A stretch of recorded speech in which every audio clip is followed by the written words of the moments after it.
Hey guys, welcome back to the channel. In this video today, we're going to talk about 7 things you need to know if you're moving here to Flagstaff and you've never been in a mountain town or a freezing environment. These are 7 things that you must know that people often overlook when they're moving here and they don't think about it. They're coming up here buying a house in the summertime.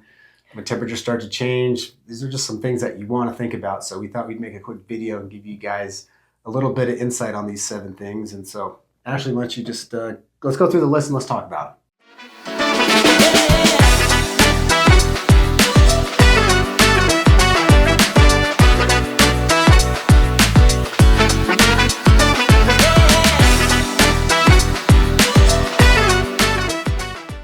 So when you come to buy a home in Flagstaff, obviously, like Jason said, a lot of people come here during the warmer months, and so you don't really put much forethought into the amount of snow we get.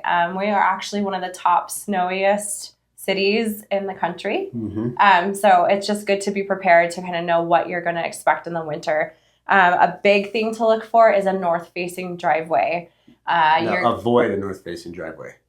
Yeah, you want to avoid it. it. So I'm saying looking for is you want to make Yeah. You don't. I thought you said look at You're looking for is that you don't want a home with a north facing driveway. You want southern exposure so that you have that sun on your driveway. It will naturally just help the snow melt a little bit quicker, prevent a lot of other maintenance issues with your driveway, and 100%. I think that's one of the. I used to do construction, and we'd see driveways. I mean, the freeze-thaw cycle not only damages the surface, but if you go to work and you don't get your driveway shoveled and you drive back and forth over it, that snow will compact and freeze overnight, and it will be there for 3 months. So it's not good. No, we don't like it. So you always want to ask and see, get your compass out in the driveway or something on your phone and see which way the driveway is facing. So, and then the next thing you want to look for are freezing hose bibs. Yes, I think a lot of people, when they move here, it's summertime. In October, it starts to change really quick. We can have 60-degree days, gets down in the 30s and 20s. And a lot of times we get snow on Halloween. So yeah. I remember when we were kids trick-or-treating in the snow. But the freezing hose bibs, especially on the north side, kind of tying back into that.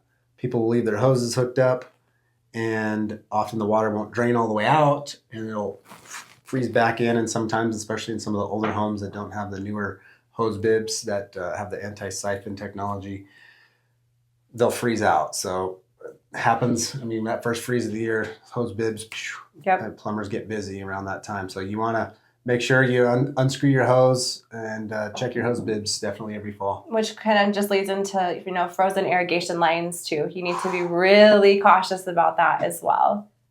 Yeah, I think the best protocol to do is just get with Warner's Landscaping or another landscaping company and have them blow the lines out, because people will often leave it and then they'll go in spring, April, May, when it's time to start watering again, and they've got a disaster on their hands trying to track downward because they didn't turn off their irrigation. So they've got a disaster trying to find where that frozen line is in the ground, and so it can be a disaster sometimes. Yeah. So get it blown out, get a professional come over there and do it. And a lot of times they'll show you how to do it. They'll hook it up with the air compressor and show you how to get that all done. Yeah. And then you also want to look out for roof ice dams as well. That's another thing on the home you got to be careful with. Yeah, roof ice dams. And so I always check the seller property disclosure statement, see if they've got any history of it. Another thing that can cause bad ice dams is on north sides, or you have a roof that's got a lot of different pitches, and then fall came, all the pine needles dropped, they got in some of the valleys of the roof. No drainage, and the water backs up and gets ice dams, and that water will get back up underneath the shingles and penetrate into the house and cause leaks. So clean your pine needles off your roof. That's what I would do. Definitely every fall and the spring, just keep your roof clean. It's just good habits to do. And then you can get heat tape if you have problem areas where there just doesn't get enough sun to melt it. Get the heat tape installed, and just anywhere on the roof that you can do it, just put it there, because the last thing you want in wintertime, especially when we get some of our big snows, those roofers will not get up there and do a lot of that work when it's just the liability. Yeah. It's slippery. There's a lot of snow. You want to be prepared ahead of time for little things like this. So always look. Buy a roof rake. That's another thing. I mean, a lot of people did purchase roof rakes because we got so much snow, and that kind of leads into don't delay purchasing the tools that you need for snow removal, such as a snowblower, shovels.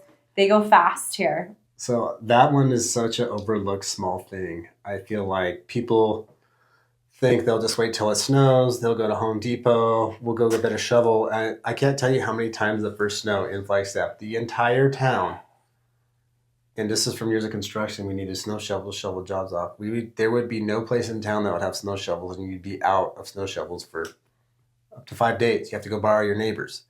And I think you're right with the snow blowers too. All the dealers will sell out after that first snowstorm.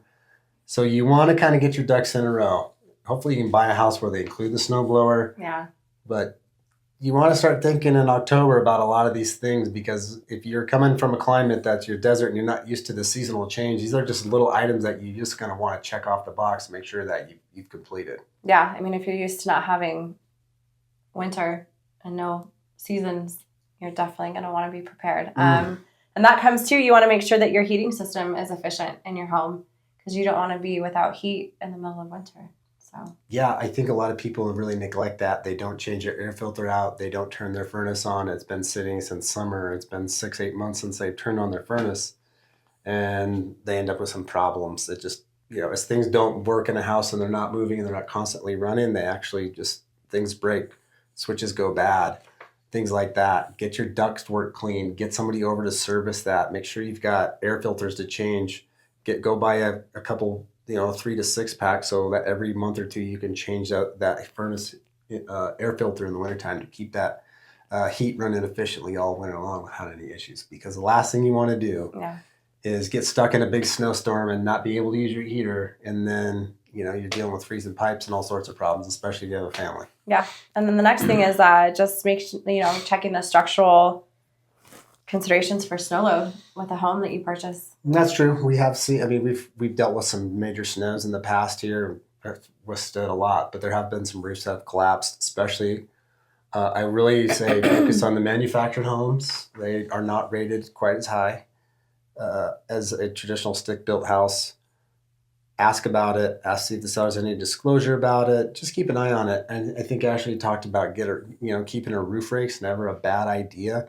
You'll see it's pretty common. There's a lot of people that will call up. I mean, you'll see people shoveling roofs off. It's very common to see here. So you just want to, it's a small thing, but you just want to keep it in the back of your mind on your roof load. When was the year was my house built?